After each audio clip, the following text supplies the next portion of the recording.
Waiting for my flight, which is leaving for Boston in about an hour. And I thought this would be a good place to share with you guys how to pack for a trip around the world. I got my handy little backpack there.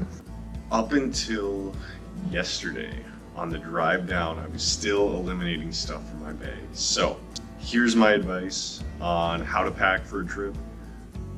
This might not apply for all trips, but a trip around the world, we'll see if it can get by, who knows. On this trip, I'm bringing 2 pairs of pants, one of which I'm wearing, 2 pairs of athletic shorts, 1 pair of khaki shorts.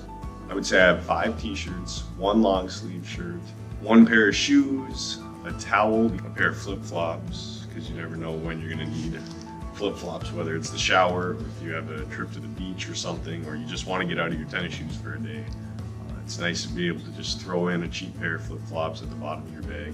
And then the toiletries, of course. My contacts, I have 1-a-day contacts, so that takes up quite a bit more room than I thought. The thing that I've taken away from this is if you budget travel and you don't account for having an official carry-on luggage, it can be stressful because I'm trying to pass mine off as personal items. And so as a personal item, this might be a little too big. So it's nice to have some soft sides that you can maybe shove and squish. Thing that I did the online check-in so that I don't have to even meet with somebody about the size of my luggage until I get on the plane. So I'm hoping they might just bypass that. But one thing I did want to show you guys is when I had my bag packed and I have all these things that I keep on the outside. I have a water bottle that can actually fold up into basically nothing. Not as practical having it filled because it takes up a lot of space. I thought it was going to be a little bit more round and bottle-like, but it's more of a flask than anything. But I had that attached to my bag. So if you look at this bag, you can see I've got my hat up here, which I'll put away. But when I had my sunscreen, my hand sanitizer, a couple other things on here, and then I had my water bottle over here, well, I had them basically strung up on these little key hooks. And so it made the bag appear as if it was larger than it was. I have a travel pillow in here that I can squish down, but it made it look like it was a lot larger than it was.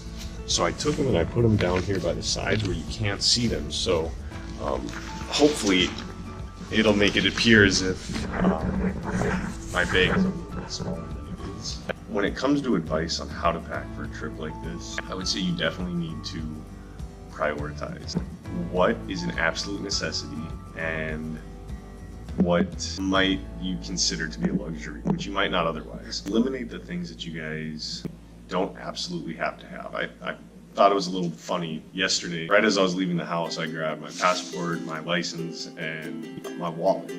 And I thought, it's kind of funny. This is technically all I really need to leave. This is all I need for this trip. And so now I'm looking at that bag as the luxuries. Everything's a luxury. Because at the end of the day, if you can just get up and go, there you are. So we'll find out. And I'm sure along the way, I'll have learned a lesson or two, especially maybe one in baggage fees. So keep an eye out for that. Look forward to catching up with you guys again at some point.